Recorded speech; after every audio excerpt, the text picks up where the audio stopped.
Good afternoon to you all. This is Dr.Nazmul Lashkar, Assistant Professor, Department of Political Science, Dr. Gauramohan Roy College, affiliated under the University of Burdwan, West Bengal. Well, at the very outset, I extend my heartiest thanks to the organizer for giving me an opportunity to present my paper in this international webinar. Really, I feel elated to be a part of this international e-conference on revisiting strategies for sustainable development organized by Website Monitoring Committee, Banorilal Belotia College, Asansol, under the aegis of IQAC, Belotia College, Asansol. Well, it is indeed an honor to present a paper in an international arena which is primarily being organized to throw light upon various burning issues pertinent to our environment. The paper which I have prepared, or the topic which I have framed for presentation in this international e-conference, is Sustainable Development in South Asia, a case study of the Ganga water dispute. Well, 21st century is called as the century of tremendous development. We find development in terms of science and technology, development in terms of goods, development in terms of human resources, development in terms of roads, transportations, and communication. We have noticed gigantic development in almost all the facets of human life. Undoubtedly, development is very much required to fulfill the growing needs of human society. But at the same time, while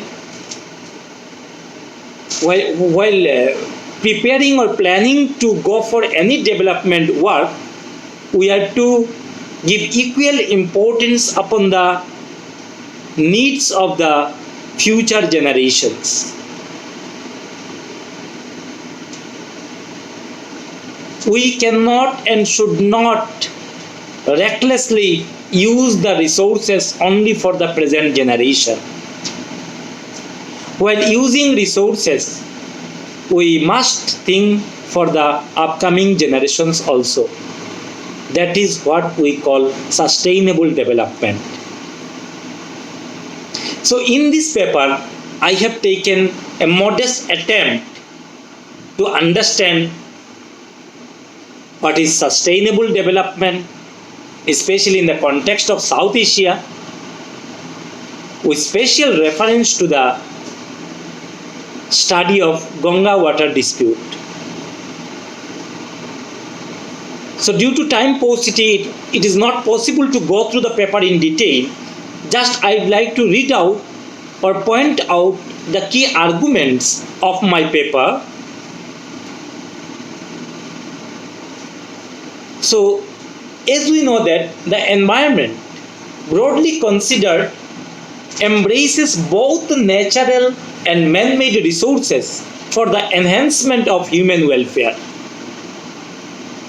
The right of private individuals to be granted a decent and standard environment is one of the newer rubrics of human rights law. Environment is where we live, and development is what we all do in attempting to improve our lot within that abode. The two are inseparable. Environment and development, these two aspects are inseparable. These two things work hand in hand. Go concomitantly. One cannot go without the help of other. The two are inseparable. We cannot separate them. Development issues are crucial, but the paths to achieve it should not be unsustainable. Development is very much required.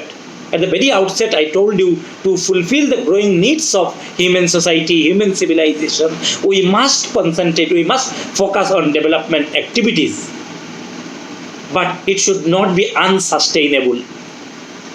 While carrying out any kind of developmental activities, we have to have an understanding of the needs and demands of the upcoming generations. We have to use the resources of the present day society in an economic manner so that the future generation will not suffer, will not face the scarcity of resources. That is what I am trying to focus upon in this paper. Sustainable is a term that became significant in development discourse in the 1980s because of 4 decades of development experience that had established the fact that development and its synonym economic growth used to refer to a substantial increase in the income, and growth itself contributed to poverty in most of the countries. In fact, sustainable development, what is sustainable development? Sustainable development means that development which meets the present without compromising the ability of future generation to meet their own needs. So how we can define sustainable development?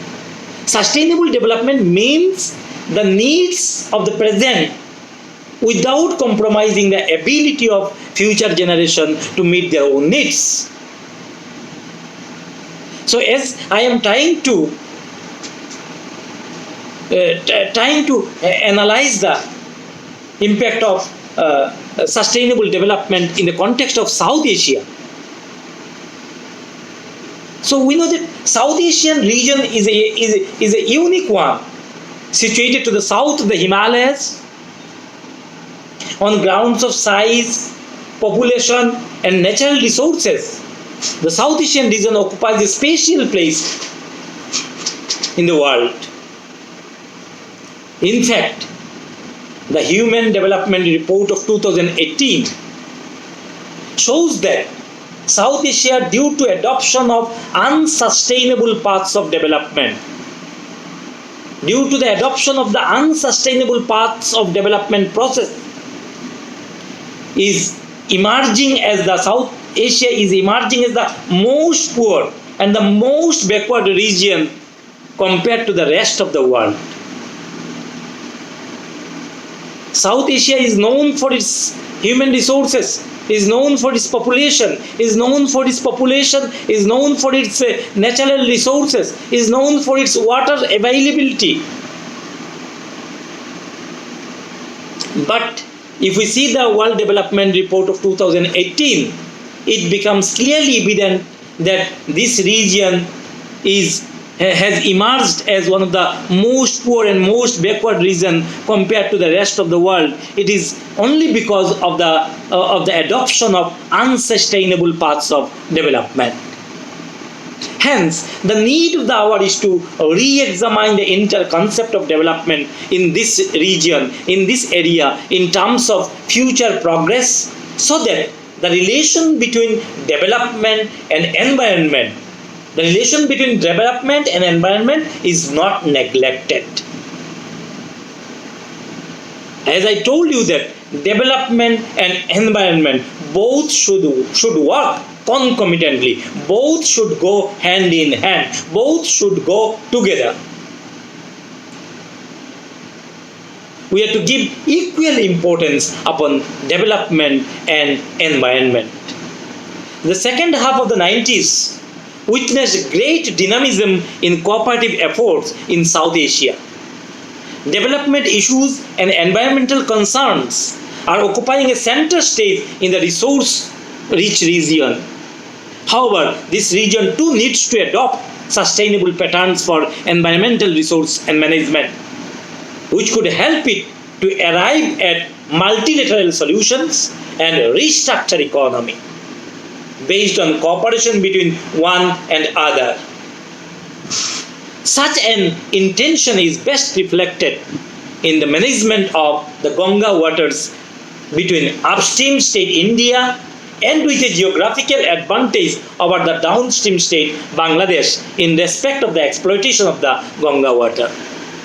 There exists within the Ganga interdependence, there exists within the Ganga certain unique entities and interdependence which result in similar interdependence between India and Bangladesh. Its flowing binds the two countries together and makes them interdependent in relation to the utilization of the Ganga water.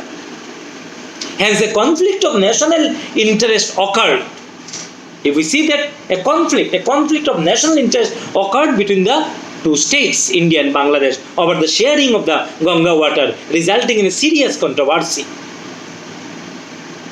Ultimately, this conflict led to a treaty between India and Bangladesh, Ganga Water Treaty.